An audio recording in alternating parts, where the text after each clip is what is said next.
Hi, good evening, everyone. Thank you so much for the 4 presidential candidates who had both the political commitment and the political courage to be part of this conversation.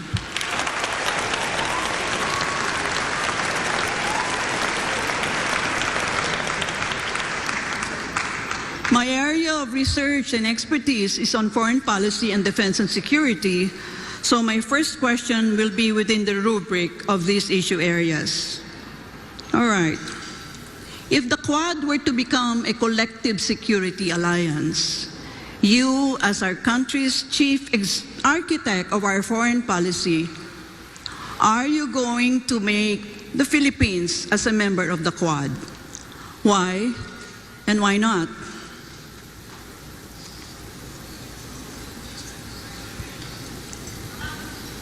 Professor Carlos's question will be addressed to Secretary Norberto Gonzales first. Well, we will always be part of arrangements like that. And yes, it's important.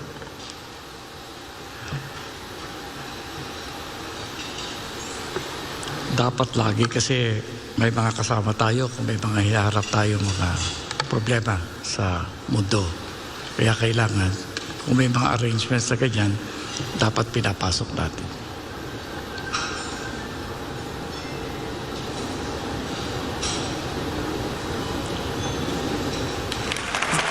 Secretary Gonzales, if you have nothing to add, the other candidates may react to his answer. I think Secretary Ernie Abella. Yes. The Philippines needs to retain an independent foreign policy, and in which case it needs to be able to dance between the two great powers. As we can maintain relationships with them, but not to join, however, because we need to be able to maintain that specific independent stance. We can relate with either one, the other one, but at the same time, we need to retain our independence and be able to sustain our own sovereignty. Thank you. Yeah, but Mr. Abella, remember, you're still linked to the United States of America because of the Mutual Defense Treaty. That's true. So the Quad is composed of, well, so-called democracies. And so are you more leaning towards being part of the Quad or some other collective security arrangement? It's not a question of leading more, but the question of being able to maintain both while maintaining a balance. Yeah, I have a problem with the concept of independent because it's like you're sitting on the fence. Is that what you mean? No, I mean to say that we need to be able to make our own stands and be able to make our own decisions without undue influence from anybody. I don't know that being friends with everybody is foreign policy. We're not being friends with anybody. We can have trade with the greater power, which is our neighbor. On the other hand, we can maintain MDTs with the people in Quad. Yeah, well, the reason why, and this is for all the candidates, I asked this question is that right now I'm sure the big powers are trying to carve their own spheres of influence. And because we've always been within the sphere of influence of the United States of America, the Quad is simply an extension of this proposed collective security arrangement. On the other hand, we can always be sure that they will always stand for us. Well, of course, nobody can answer that question, even if we ask Biden today, you know. Thank you. Thank you.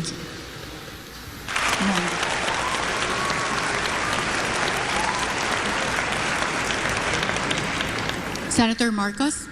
Yes, I think any of these agreements we should, of course, encourage, as long as it is very clear to us what is the advantage to the Philippines. What the professor just mentioned was she spoke about the great powers trying to carve out spheres of influence. I reject that model that I believe no longer applies in the geopolitics of the modern world. The old Cold War thinking. We have to ply our own way. And so it really would depend on what is inside, or what those agreements say, that the Philippines what will be doing and what those other partners of ours will be doing for the Philippines. And once again, because we shouldn't think of the old Cold War system, we should always think in terms of the fine line that the Philippines has to tread in all our foreign policy decisions. But if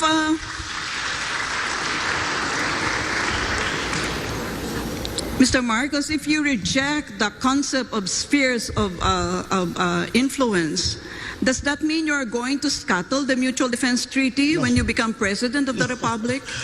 By no means.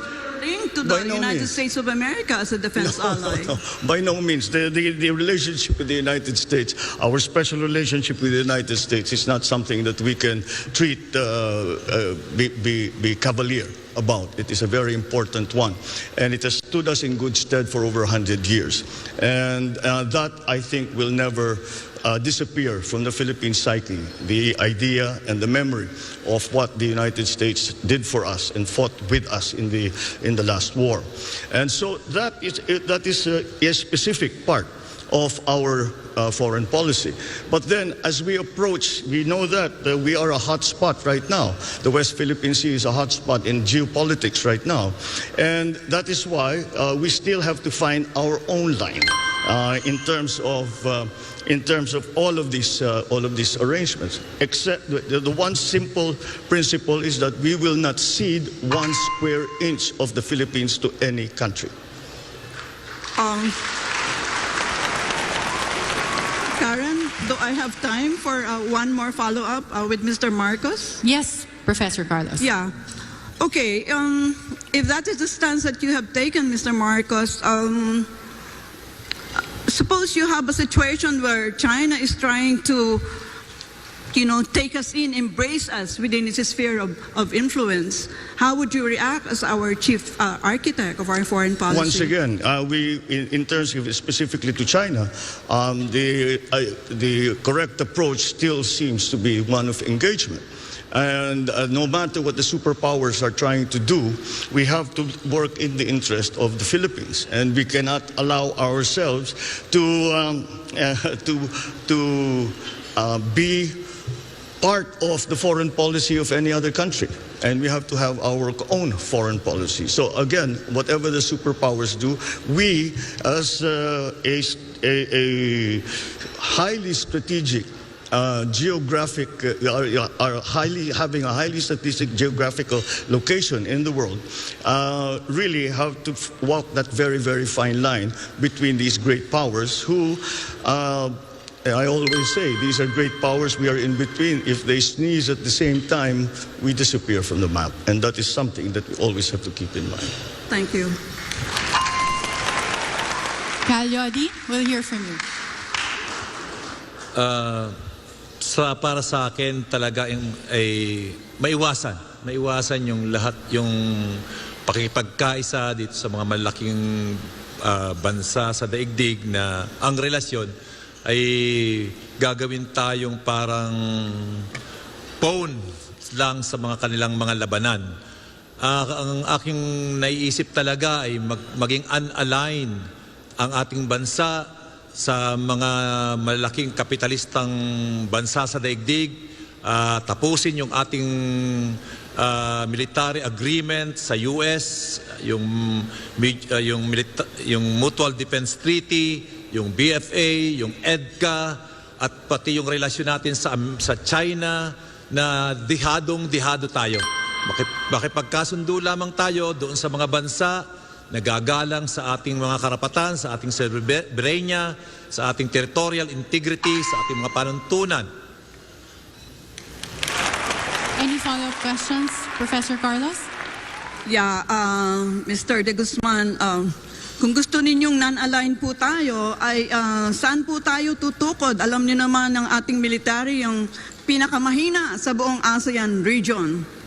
So, ito ba ay aspiration mo lang bilang chief executive?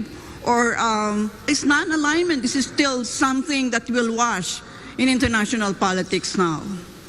Non-aligned tayo doon sa mga bansa na magagamit lamang tayo sa kailang mga interes. lalo na sa kasalukuyan ng sitwasyon ngayon na yung China halos at Amerika ay may trade war at nagigirian sila, huwag na tayong makisangkot sa kanilang girian. Makipag-align tayo sa mga bansa na nagsusulong ng pagkakaisa, kapayapaan at economic ang mas focus ng pagkakaisa at pagtutulungan.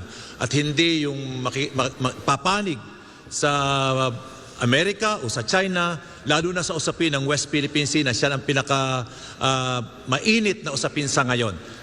Magagamit lamang tayong phone ng sino man sa kanila. Kaya dapat makipagkaisa tayo sa mga bansa dito sa Southeast Asian Sea, Southeast Asia, at tayo ay magtulungan para sa ikauunlad ng mamayan. Iwasan natin ang giyera.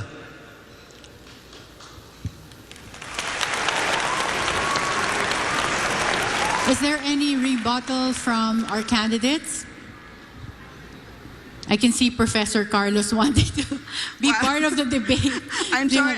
I hope I'm not dominating the questions, Karen. No, You it's just okay. strike me down, if I need to shut out. Yeah. Yes, we've budgeted the time. If there are no reactions from the candidates to each other's answers, we are allotting the additional time to follow-up questions from our Can I panelists. just do one follow-up with Mr. De Guzman? Of course. Okay. Well, I'm interested in the concept of non-alignment because, I don't know that it's like once upon a time we talked about that. So, sino hong mga bansa kaya ang ating, anong pangalan nila? Ang ating sasamahan? Dahil sinabi ninyo ay sasama tayo sa mga non-aligned countries because most countries have cast their lots with either the United States of America, with Russia, or with PROC.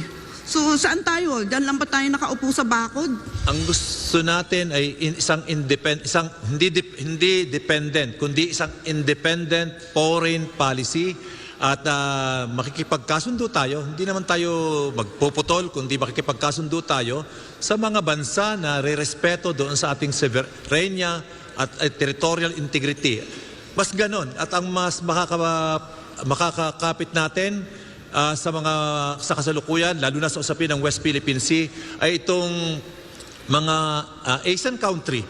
At yan ang ating makakakampi sa kasalukuyan. At hindi, ayaw ko talaga na pumanig sino man sa kanila, sa Russia, sa China, na nagsusulong lang naman ng kanilang personal na interest at hindi sa interest ng kapayapaan at kaunlaran ng buong daigdig. Salamat po. Thank you, gentlemen.